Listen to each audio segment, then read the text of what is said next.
Fidèle internaute de Guéry TV Monde, bonjour. Dans sa parution du lundi 11 juillet 2022, Matin Libre titre en manchette « CEDEAO Yayi, talon auréolé, le Bénin qui gagne ».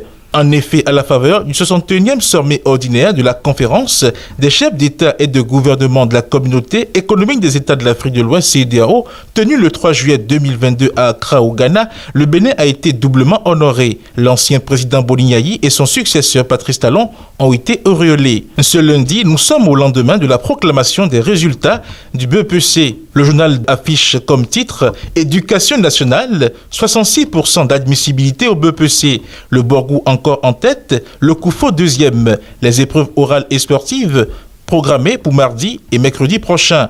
Et dans les détails liés à ce titre, la rédaction affiche en page 3 le tableau des pourcentages de réussite par département. À Abomey, un procureur et son frère ont été agressés. Un titre que vous pouvez également lire à la une du quotidien Matin Libre. Dans la nuit du samedi 9 au dimanche 10 juillet, un procureur a été agressé à Abomey. Le procureur revenait de la ville avec son frère quand il a constaté que des agresseurs suivaient son véhicule sur l'axe routier Carrefour Dako, Carrefour Lapin au niveau du CG2 Abomey. De sources concordantes, les malfrats étaient dans un minibus et parlaient anglais et la langue adja. Ayant constaté que des gens les suivaient, le procureur a appelé le commissaire de Ronly pour lui notifier que des gens le suivaient. Le bus des malfrats voulait les dépasser quand ils ont fait l'effort de s'arrêter devant eux. En premier, à Savalou, le roi fait sa sortie le 12 août. En effet, conformément à la décision de justice, en date à Savalou du 21 décembre 2021, le processus devant conduire au choix du nouveau roi de Savalou,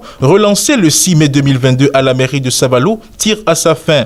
Après 2 ans d'attente, les fils et filles de la cité de Socha aperçoivent enfin le bout du tunnel. En noir sur jaune, la rédaction de Matin Libre titre ce matin « Yellow Women Workshop pour une carrière professionnelle réussie ». Yacine Alao était donc face aux femmes de MTN Bénin vendredi 8 juillet 2022 dans les locaux de l'hôtel Golden Tulip de Cotonou. Pendant plusieurs heures, la directrice générale de Canal Plus Bénin s'est laissée découvrir par l'assistance à travers ses parcours académiques et professionnels, ses expériences en tant que personne ressource, ses réussites, mais également sa personnalité.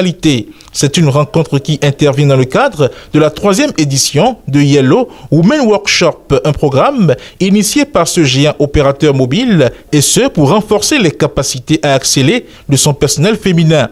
2 autres nouvelles sont affichées en titre par votre quotidien. Première édition de Koburu Award, Sidikou Karimou, meilleure personnalité du handball. Sur les traces de Capitaine Virus, le héros du stand-up du Nord Bénin. Amis internautes, voilà pour ce qui est du contenu de votre quotidien Matin Libre, paru ce lundi 11 juillet 2022.